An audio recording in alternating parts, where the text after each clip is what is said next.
hiperactividad bronquial, ¿cierto? ¿Cuál es otra característica desde el punto de vista patológico de asma?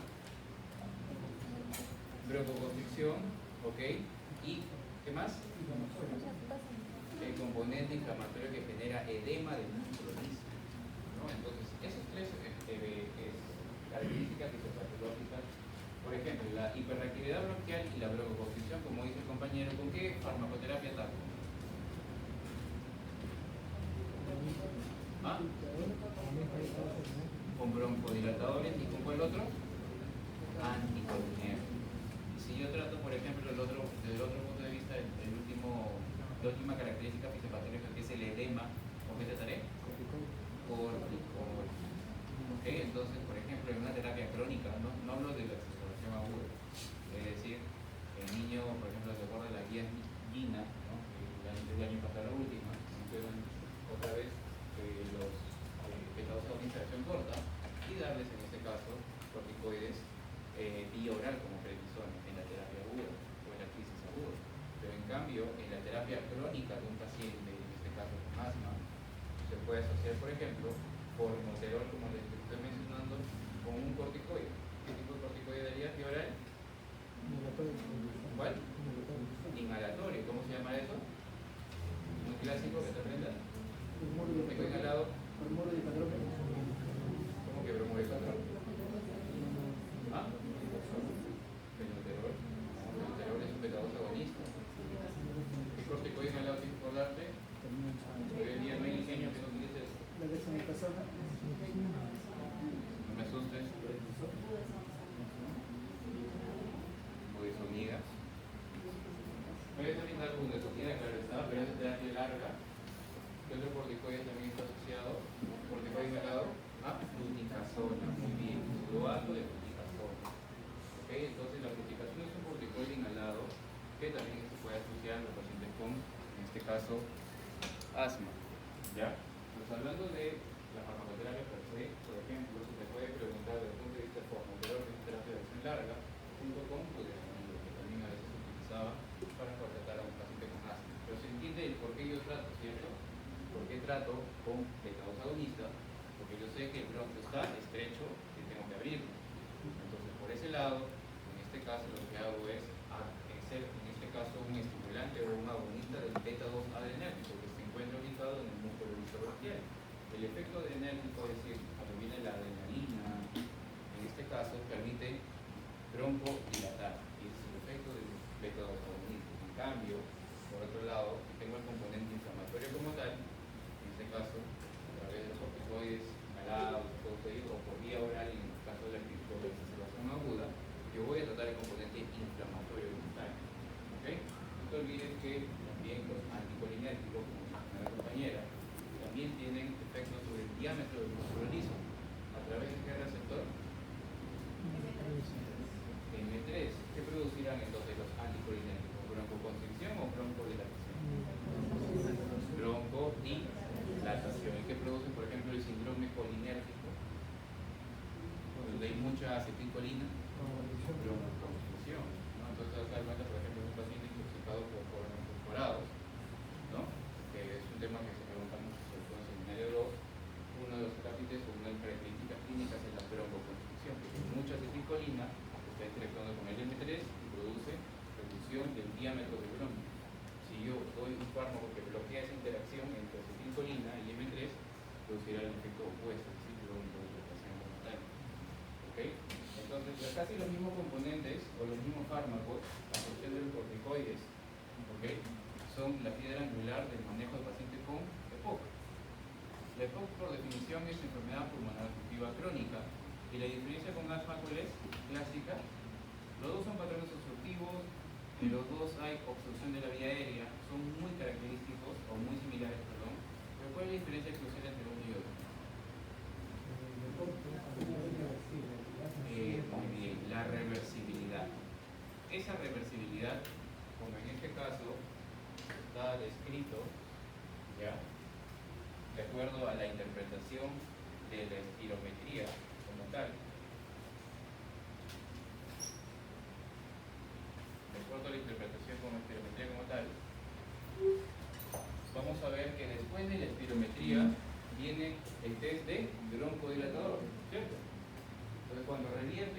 allá de un porcentaje, ¿cuánto es? ¿Eso tienes que acordarte? Test de broncodilatación a partir de cuánto el porcentaje puede ser irreversible o no? ¿Ah?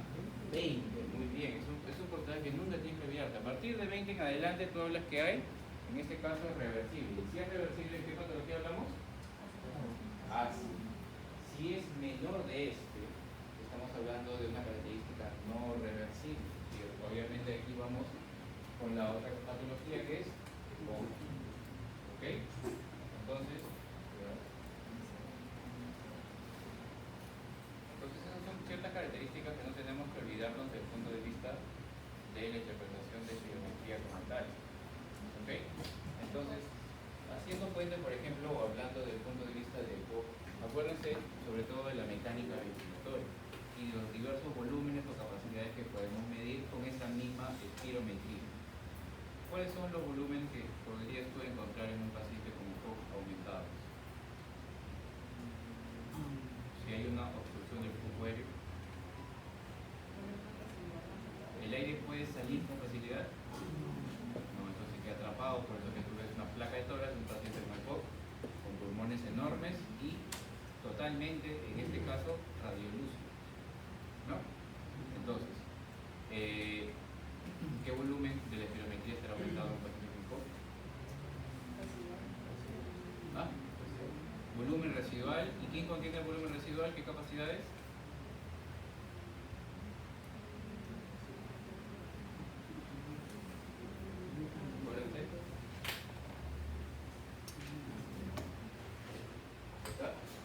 El compañero ha mencionado que el volumen residual, cuya función evita ¿qué cosa? El colapso alveolar, como tal, en un ciclo respiratorio normal. ¿Qué capacidad contiene al volumen residual? La capacidad residual funcional. ¿Y qué capacidad más grande contiene a los dos previos? La capacidad pulmonar. Entonces, ¿se entiende que un paciente con ECO tendrá tanto ese volumen como las dos capacidades aumentadas? Sí, por supuesto.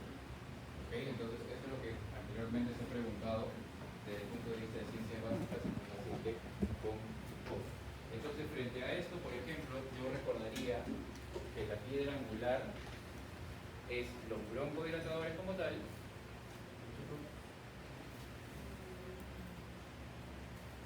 y recuerden de la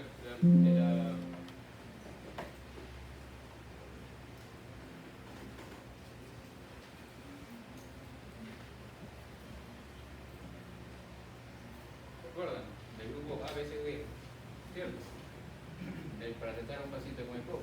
Entonces, ¿qué dice allí? Broncodilatador, porque yo sé que hay componente en este caso de disminución del diámetro bronquial. Arriba, por ejemplo, ¿qué significa lama? ¿Qué significa lama? Es un acrónimo en inglés. Long Action Muscarinic Agonist. Antagonist. Significa en este caso antagonista muscarínico de acción larga. ¿Como cuál? ¿Será hipertrofia? No. ¿Cuál? Tiotropio. ¿No? Tiotropio. Entonces se dan cuenta que, mira, el grupo ABC, nada más. ¿Qué es? Broncodilatador y los anticolinérgicos, sobre todo de acción prolongada, como el bromuro de tiotropio. En cambio, en el grupo D, cuando los pacientes en este caso tienen dos o más exacerbaciones, ¿no? Y los cuales evidentemente derivan a hospitalización.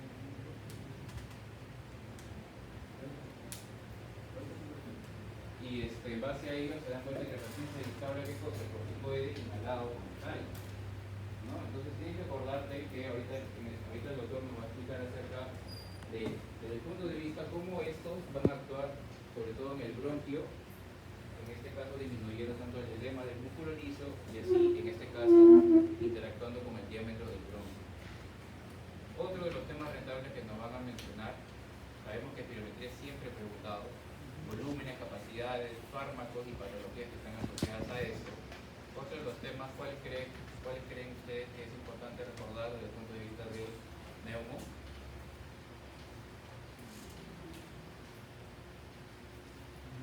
¿Cuál? Ayer el doctor Ibañez nos estaba hablando con el grupo T1 y les dije que lo que habló el doctor es lo que va a entrar a su PC.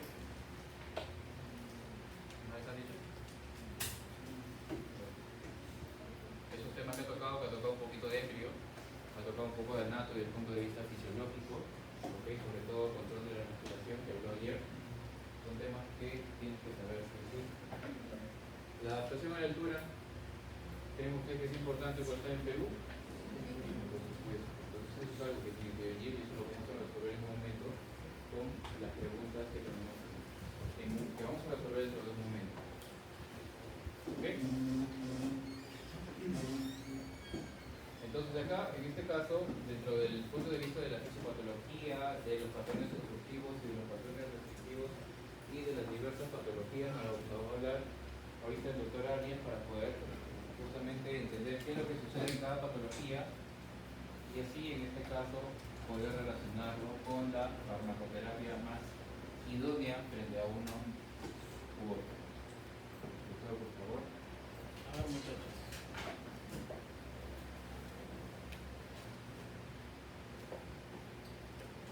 Vamos a entender cómo es que funcionan los bronquios, ¿ya?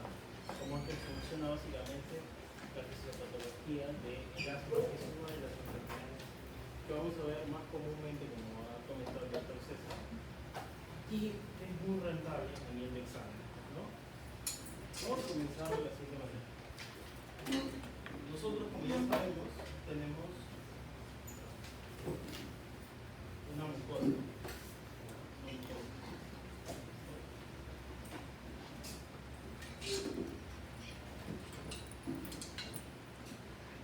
Esto sería el bronquio, o sea, la parte de adentro del bronquio. ¿Listo? Muy bien.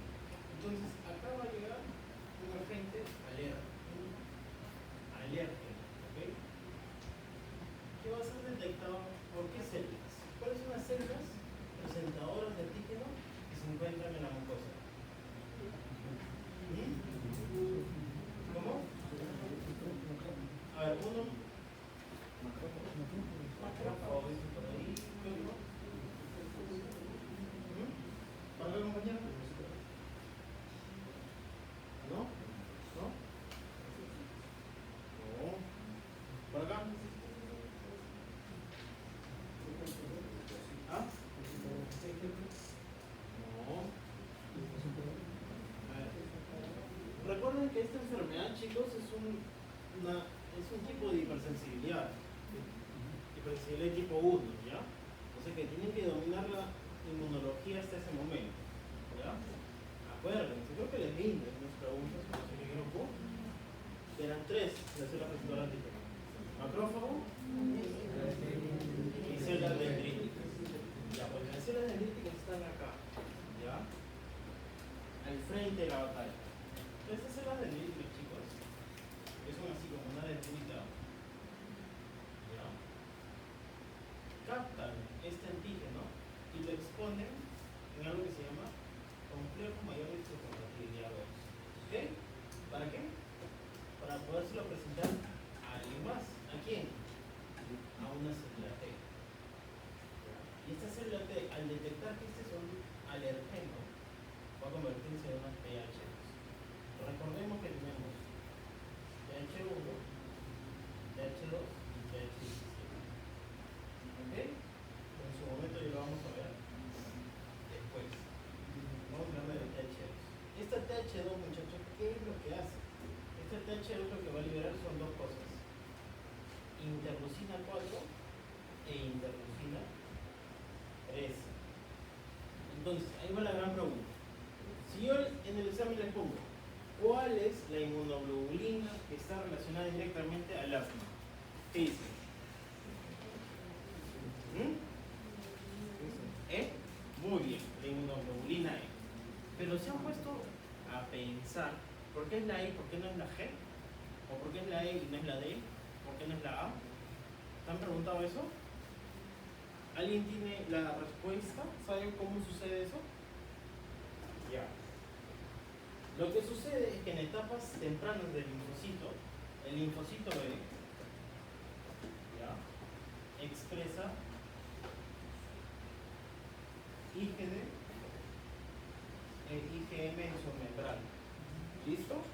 Por eso es que cuando uno tiene una infección temprana, ya sea una neumonía o algún proceso viral, siempre vamos a tener este marcador IgM como el de inicio, ¿ok?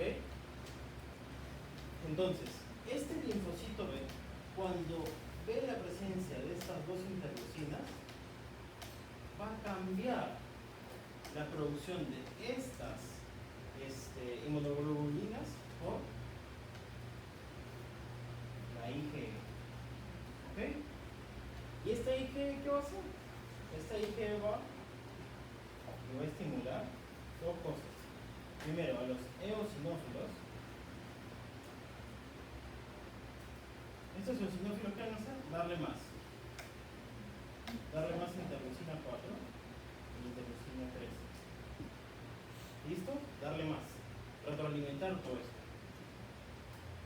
Y por otro lado, van a estimular a las células, a los mastocitos. Y este es el jefe de la manada. Él es el que se encarga de tener todo el daño en el A, ¿ok? O por lo menos el inicio. Por eso es que llegamos desde este alergeno hasta los mastocitos. ¿Ya? Directamente, los mastocitos tienen unos receptores, ¿ya?, que se llaman porciones Fc. ¿Ya? Lo que sucede es de que la parte del anticuerpo, el anticuerpo es así, ¿ya?, la parte que se va a unir es la parte Fc. ¿Ya? Por eso son receptores para la inmunoglobulina E. Y aquí es donde se estimula. Aquí es estimulado el mastocito. ¿Para qué? Para que se degranule. ¿Y qué libera? ¿Alguien ha leído por ahí? ¿Qué libera el mastocito? Histamina.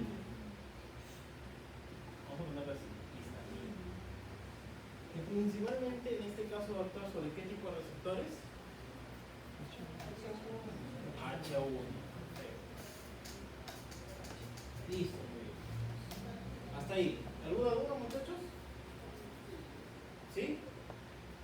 ¿Cuál? ¿Cuál es la duda? ¿Nadie? ¿Ninguna duda? Bueno. Vamos por aquí.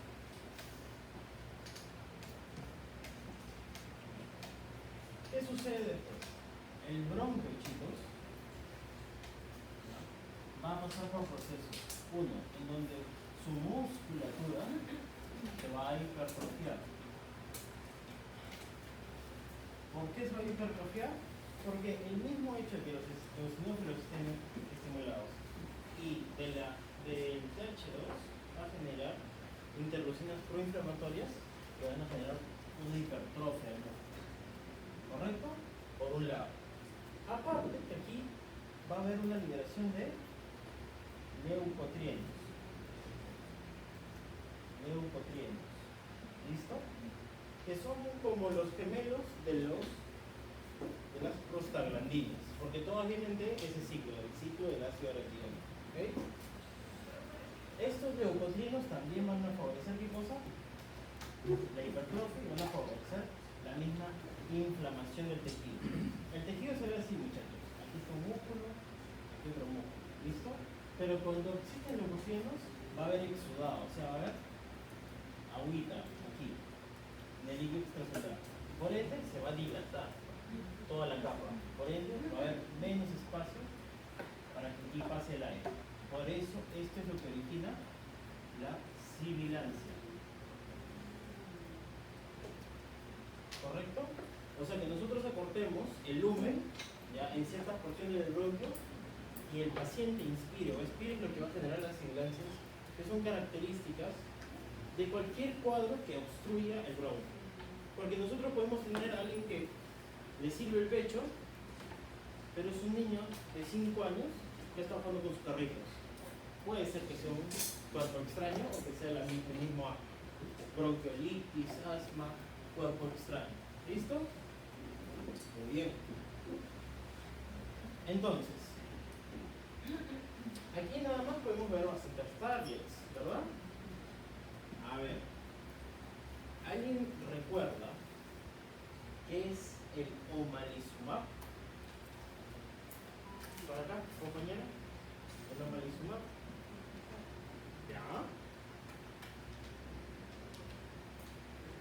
recuerdas qué significa que tenga UMAP al final? ¿Qué dice? ¿Es un qué? Un anticuerpo. Un anticuerpo monoclonal. Listo. O sea, es un fármaco que va directo a un punto. ¿Correcto? Por eso es un anticuerpo, va directo. ¿Listo? En este caso, el omalizumab, ¿qué va a hacer?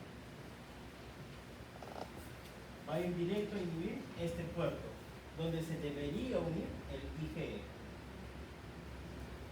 ¿Listo? Preguntadísimo.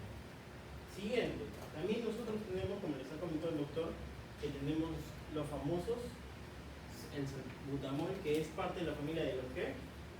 ¿Qué les dijo el doctor? ¿De tipo corto o largo? Corto. ¿Ya? Entonces, este salbutamol, ¿cómo va a actuar, muchachos? ¿Alguien se acuerda? ¿El mecanismo de acción? A ver, tu amigo del polito verde. Tú lo acabas de decir, a ver, dime. Muy bien. El salbutamol, en general los AMA o los LAMA, van a estimular el receptor beta 2, que es un receptor adrenérgico, ¿verdad?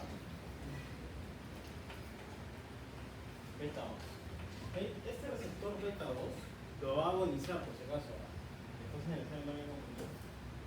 En el examen ponen bien esto, pero después ponen antagoniza, inhibe, ahí perdieron el punto.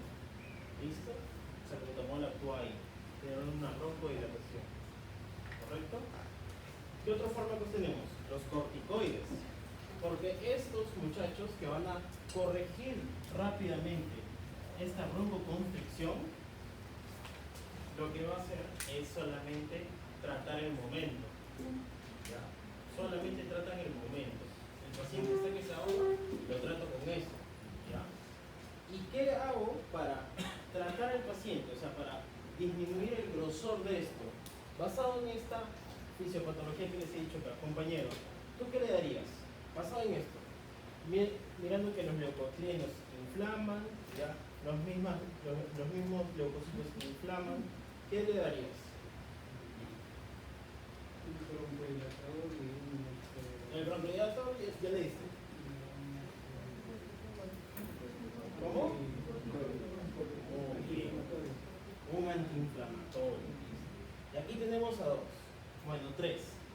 Tenemos el que evita que se formen los leucotrienos. ¿Cómo se llama esa familia? ¿Cómo se llama ese fármaco? No. Hay dos, le dije. Con los leucotrienos juegan dos.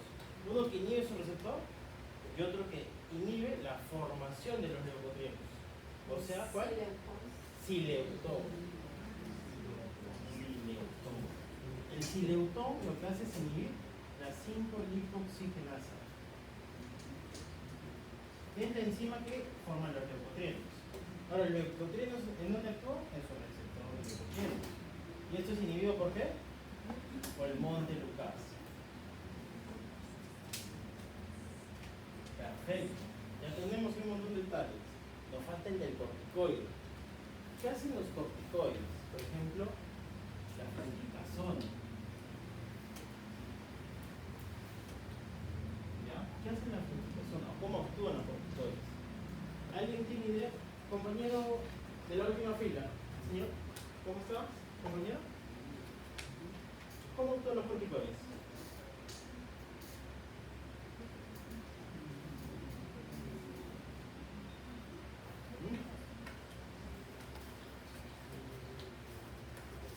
¿Perdón?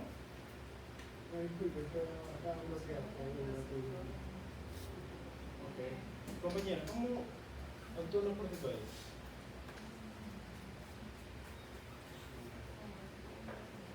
¿Ah? ¿Perdón? ¿Ya? ¿Cómo así?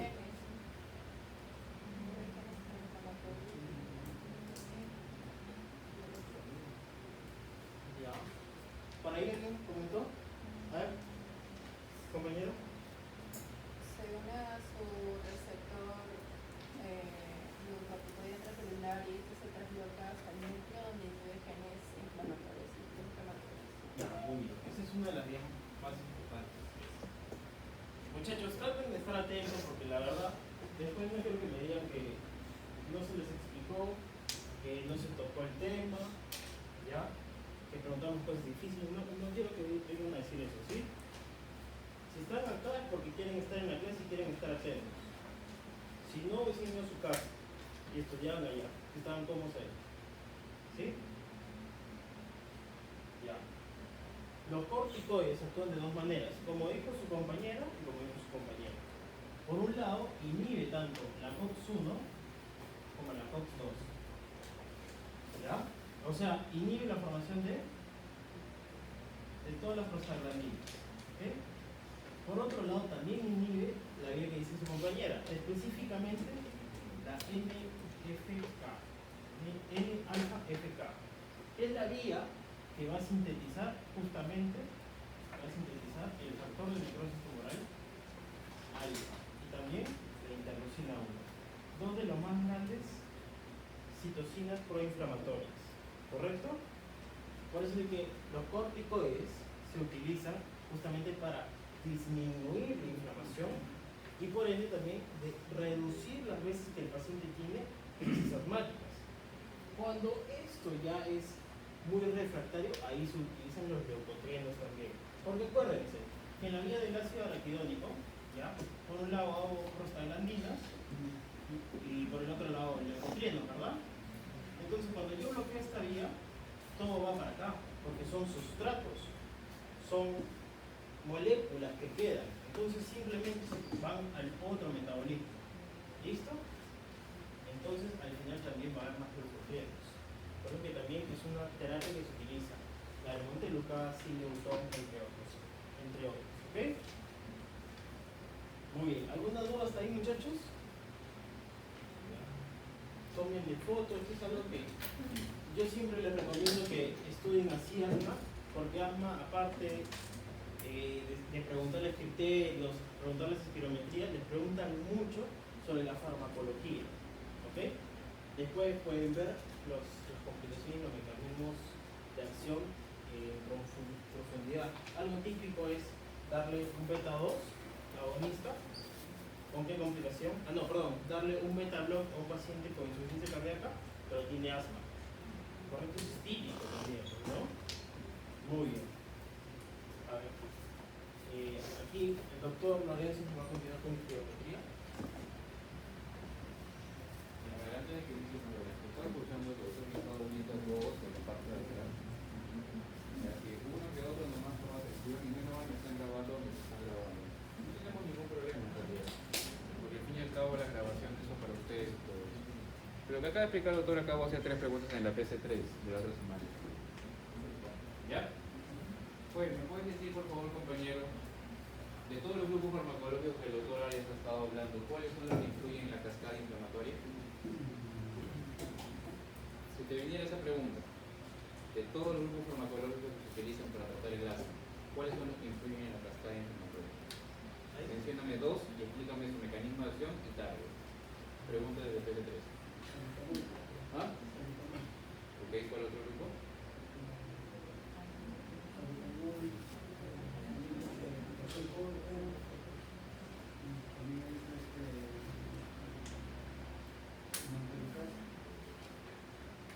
Ok, los antileucotrienos y los broncohilatadores. María Isabel, ¿tú estás de acuerdo con la respuesta del doctor Solís, que nos acaba de decir? Dice que los broncohilatadores y los antileucotrienos son grupos farmacológicos que van a influir de cierta forma, positiva o negativa, sobre la cascada inflamatoria, que es una característica fisiopatológica esencial de un paciente con asma. ¿Estás de acuerdo, sí o no? Parcialmente, ¿por qué?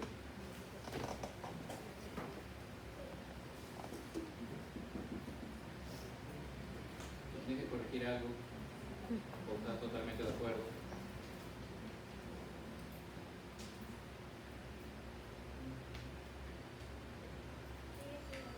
Los dos, es decir, los broncohilatadores y los antileucotrienos, ¿no? Mi compañero del último, ¿cuál es su nombre? Miguel. Miguel, ¿tú estás de acuerdo? ¿Estás en contra? ¿Qué opinas? ¿No estás de acuerdo? No sé la verdad. ¿No se escuchó lo que habló el doctor? Sí, 20 lo minutos. muy bien. Por eso quiero evitar decir con el comentario. Prefiero que te equivoques acá y no en el examen. Te equivocas. Prefiero, tú aprendes más equivocándote que diciéndome sí, nada más. Equivócate.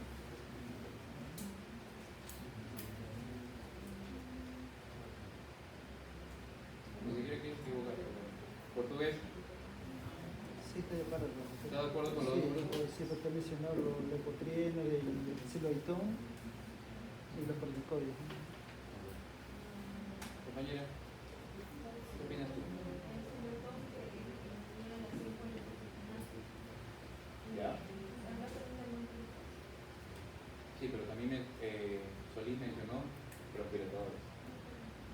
¿Estás de acuerdo con esa cascada inflamatoria o que repercute sobre la cascada inflamatoria? ¿Sí o no? ¿Lo ven? Los dilatadores no.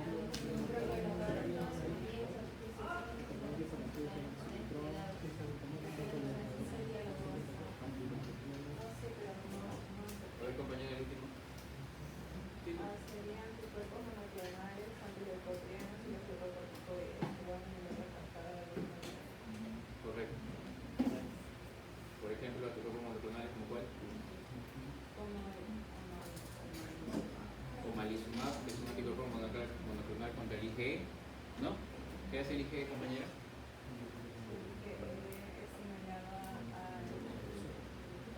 a la degranulación de los mastocitos. ¿Por qué? ¿Qué liberan los mastocitos? Histamina ¿Y qué función cumple la histamina sobre el músculo lisobronquial? ¿Aumenta el diámetro o disminuye? Entonces tengo, por ejemplo, una de las herramientas que yo tengo, como futuro tratando de un paciente con asma, es anticuerpos monoclonales.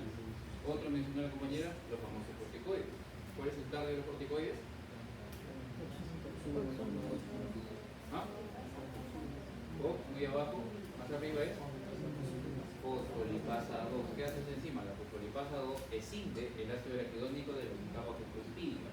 A partir del ácido araquidónico yo tengo la vía de la lipoxigenasa y la vía de la ciclooxigenasa.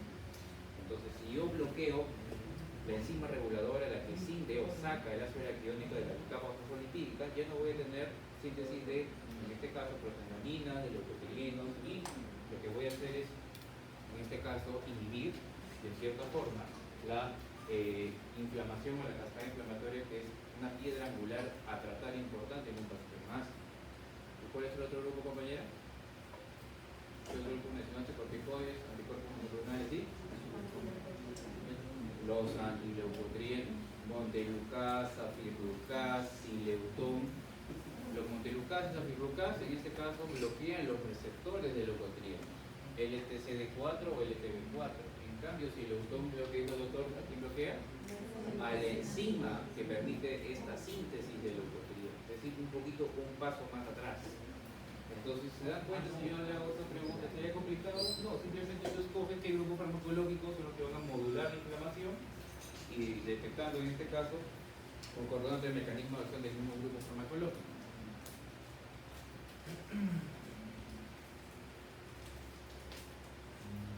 La compañera que está adelante, Marisabel, ¿cuál es su nombre? Escucha la voz. ¿Cuál es su nombre? Shirley. ¿Cuáles son los grupos farmacológicos que van a modular el diámetro del bronquio? Sea favoreciéndolo o sea en este caso, o sea abriendo el diámetro del bronquio. Los antinucleados Ok, ¿cuál otro? y los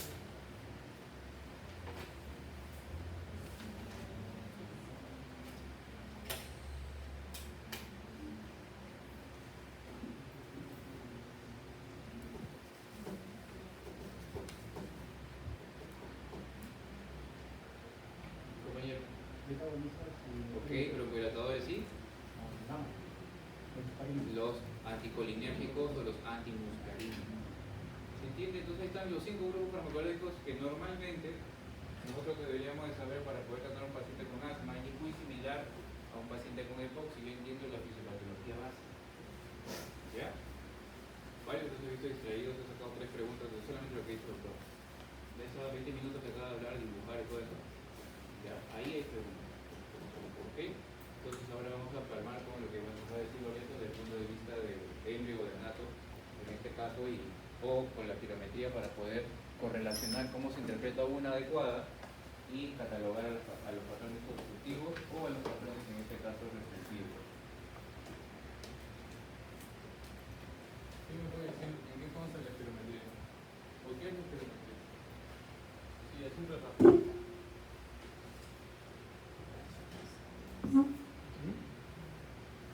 Mide la cantidad de aire que una persona puede expulsar. Perfecto. La espirometría lo usamos para medir la cantidad de aire residual que tenemos arriba. Sí, ya usamos para dar un poquito más técnico. Porque ustedes normalmente han visto el cuadro de la espirometría, ¿no? O sea, cómo es. Usted lo ve. ¿Alguien sabe interpretarlo? ¿No? ¿No saben por qué esas formas? Lo más fácil es aprenderlo así. Cuando uno respira, inhala, exhala y tú jamás te vas a dar cuenta porque hasta que piensas, ah, estoy respirando, ¿cierto? Entonces ahorita estás inhalando, exhalando, inhalando, inhalando, hasta el momento que de repente dices todo lo que puedes, de repente cuando te vas a medir a hacer tu natación, una inhalación profunda. Y cuando estuviste por lo menos un minuto y botas todo, ¡pum! Y vuelves a tu normal, ¿cierto? Eso, lo que entonces siempre y nunca te das cuenta. Eso es lo que no entiendo. Nada, súper sencillo de entender. Y esto lo vamos a dividir en cuatro volúmenes. ¿Y cuáles son los 4? Nosotros tenemos 4 volúmenes, 4 capacidades. Las capacidades va a ser la suma de 2 o más volúmenes. ¿Ya? Entonces estos son los primarios, los principales. Si tú te sabes esto, te sabes todo el poder de geometría. Vamos a dividirlo. Tienes tu primer volumen. Y esto tiene bastantes nombres. Tienes volumen total, volumen tidal, perdón, tienes volumen normal, volumen tidal, volumen basal. Con varios nombres se lo pueden marcar. Basal, tidal, normal o corriente. Entonces, lo normal es eso. Y también le han puesto los grandes estudiosos que han estudiado corriente, le han puesto 500. 500 porque ya he estudiado que medio litro de aire sencillo es lo que tú inhalas y exhalas sin darte cuenta. Cuando ustedes ven un poco de anato, se van a dar cuenta que sus alvéolos tienen una capacidad de 500. Entonces ahí van a tener su volumen de perfusión y todo lo que quieran estudiar en base a los 500 que tenemos acá. Entonces tenemos nuestro primer volumen, que es lo que siempre hacemos, 500. Ustedes van bien. Vamos a tener cuando inhalamos de más y cuando exhalamos de más. Hasta ahí nada del otro mundo. Entonces vamos a tener un volumen de reserva inspiratoria y un volumen de reserva expiratoria. ¿Ya? Pero nos falta uno. Y ese uno va a ser que por más del aire que botamos, siempre va a quedar algo en los pulmones, que va a ser el volumen de reserva. Que también tiene un valor que en todos los exámenes que puedan tener, esos dos valores vamos a modificar. 500 que es el corriente, el normal, el ideal, y 1200 que es el de reserva. Entonces nosotros empezamos a sumar. Volumen, vamos a poner acá. Bueno, ya. Tenemos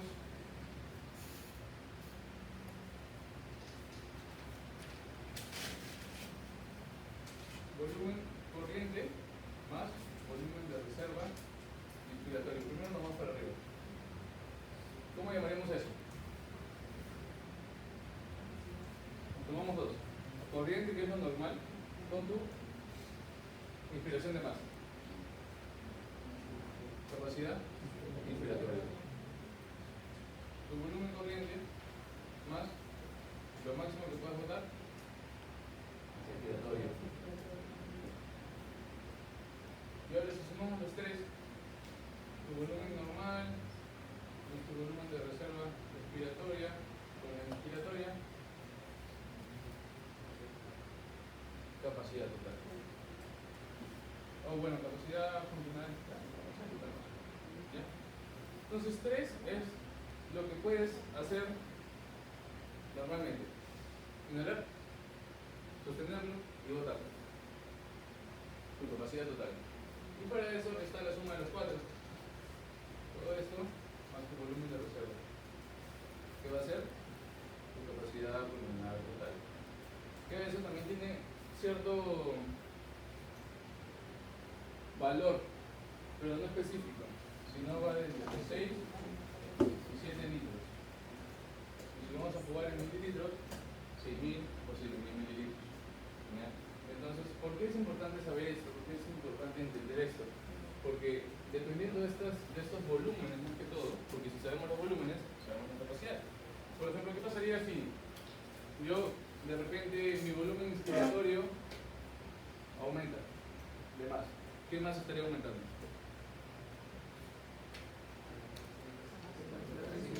La capacidad inspiratoria, porque es la suma de ambas. Perfecto, ¿qué más? La capacidad total. ¿Por qué? Porque estamos inspirando de más.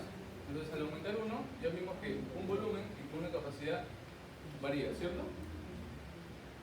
Y este de abajo, si inspiramos de más, ¿qué se modificaría? La capacidad de abajo y la capacidad total. Entonces, no es tan difícil. Difícil, entre comillas, va a ser entender en qué patologías. Por ejemplo, ¿quién me dice que es un patrón obstructivo? ¿Qué entienden por obstrucción? Así, en general, obstrucción. Obstrucción en general, en cualquier ámbito que quieras, obstrucción. Algo que no sale. Si hablamos de cardio, de repente una placa de ateroma, ¿cierto? Si hablamos de neumo, un chibolo de 5 años que se ha tragado una canica, la típica de todo examen, ¿no? Se traga una canica y ¿a qué bronquio va?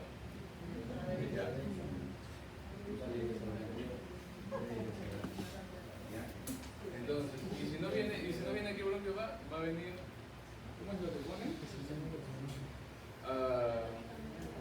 ¿A qué segmentos? Lo estudiarán. En fin, ya.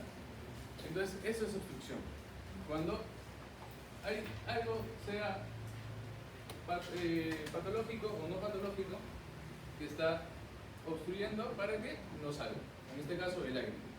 Si no es patológico, podemos estar hablando de moco, de repente de un coágulo sanguíneo, de cualquier cosa. Si es patológico, imagínense una canica, un lego, cualquier cosa, pero que está haciendo que no se bote. Entonces, ¿qué siempre tendría? Una patología obstructiva, asma, EPOC, que es lo más común, EPOC, asma, y el restrictivo.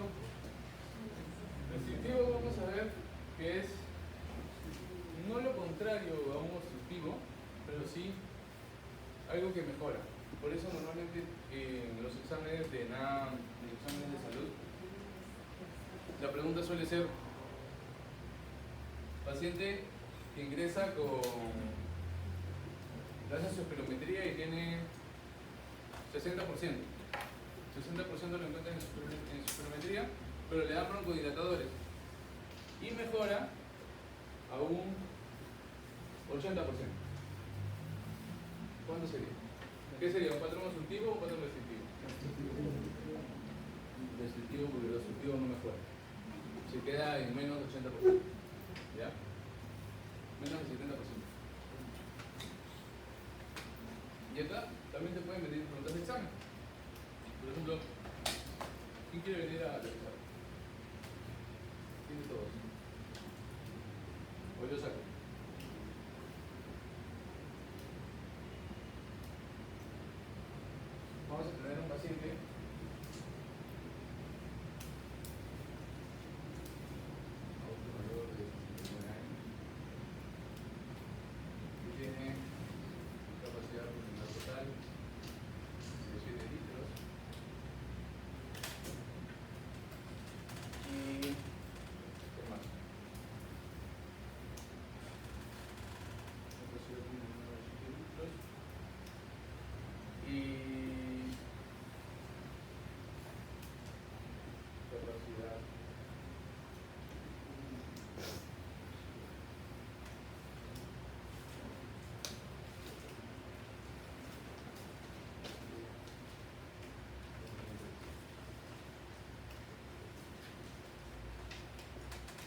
me quiero ayudar. Quiero que encuentren la proporción, el volumen entre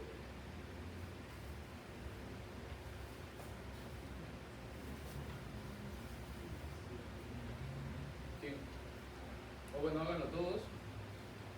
Y el primero que me dé la respuesta la anoto por un posible punto.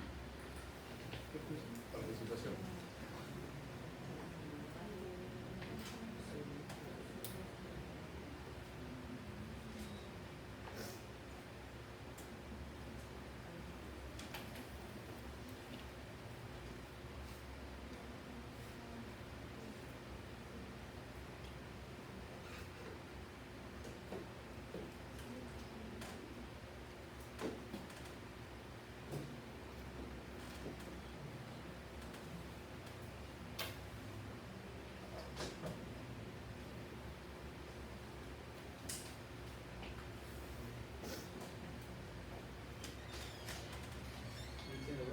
¿No?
Les doy mi mejor consejo. Hagan el cuadro. O sea, hagan la espirometría. Porque si hacen la espirometría se van a dar cuenta de repente que los errores que con números no se dan cuenta.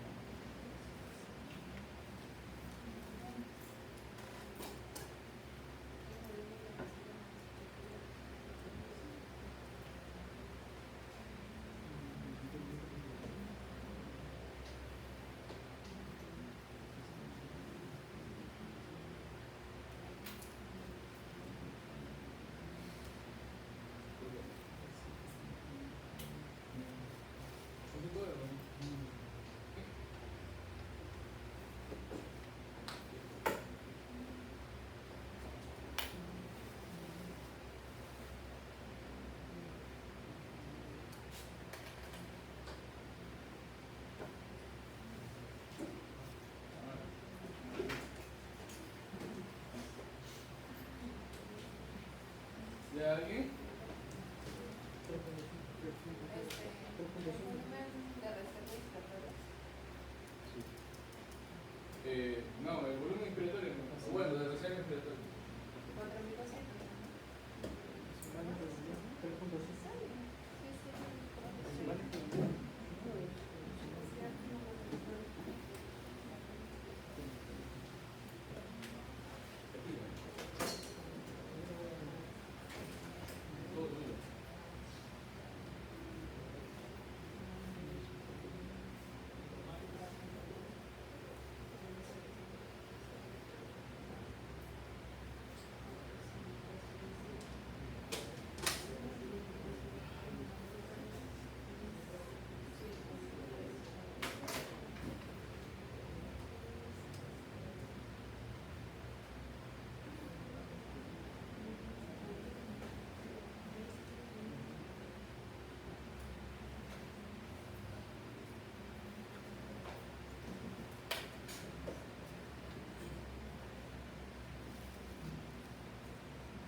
personalmente yo soy una bestia en matemáticas. Yo creo que más sencillo, gracias compañero, si te funciona así, debes mirar. Yo prefiero verlo así. Tengo mis 4 volúmenes. Ahora sí. 1, 2, 3, 4. Este es el volumen de reserva que tiene su propio 1200. Queda 1200 por acá. El otro que tiene normal, este de acá, ¿no? Tu volumen total. O bueno, tu volumen de gal. 500. ¿Qué más? Este de acá es tu volumen de reserva inspiratorio y este es tu volumen de reserva expiratorio, ¿cierto? La suma de todo sería tu volumen, o bueno, tu capacidad pulmonar total. El enunciado nos dice que está en 100. Ponemos 7000. Entonces, 7000 tenemos 3 datos. Nos dicen que nuestra capacidad expiratoria, o sea, estos dos, ¿cuánto es? 2300. Entonces, sencillo, 2300 menos 500, 1800. Y nos piden eso. Creo que solo es restar 7000 menos 500 menos 1800 menos 1200. Se acabó. ¿No se entendió? ¿Entendió más lento?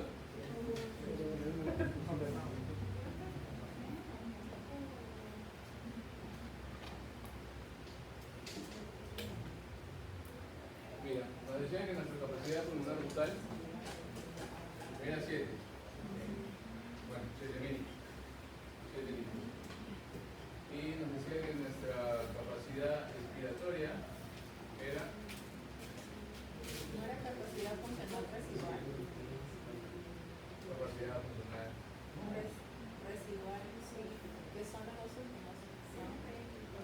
Volumen Sí, residual. bueno, pero eso es lo que uno más. Volumen Sí, yo residual. tengo expiratorio. A ver. Era volumen, no capacidad. No, yo puse, es que tú tienes dos volúmenes y, o sea, tienes un volumen, tienes dos volúmenes que te dan por default. Claro, entonces es ilógico que te den otro volumen porque ya sería muy fácil la pregunta.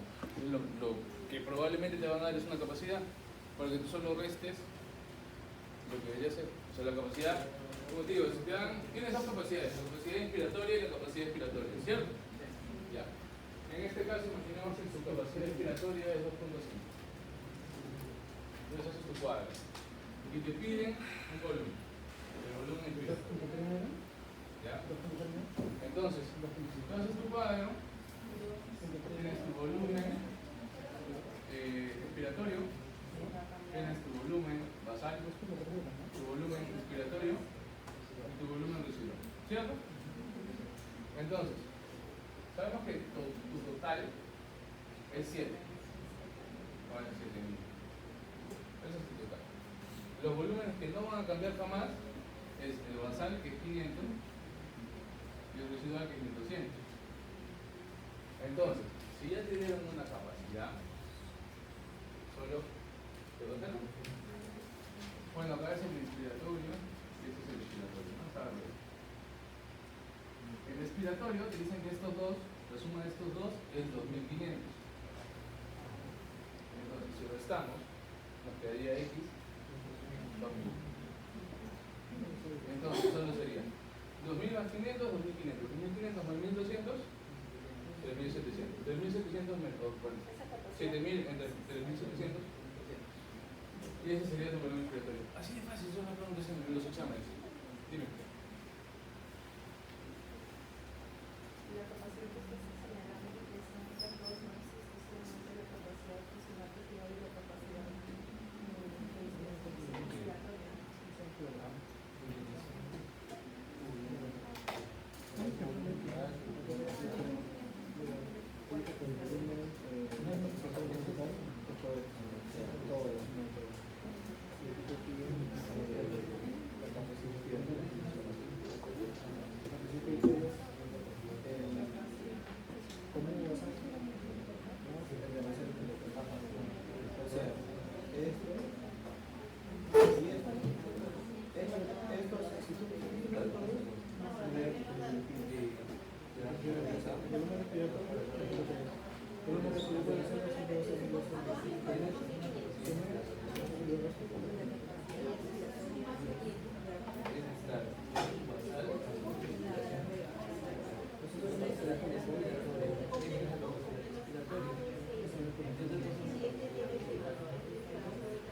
Ahora, como que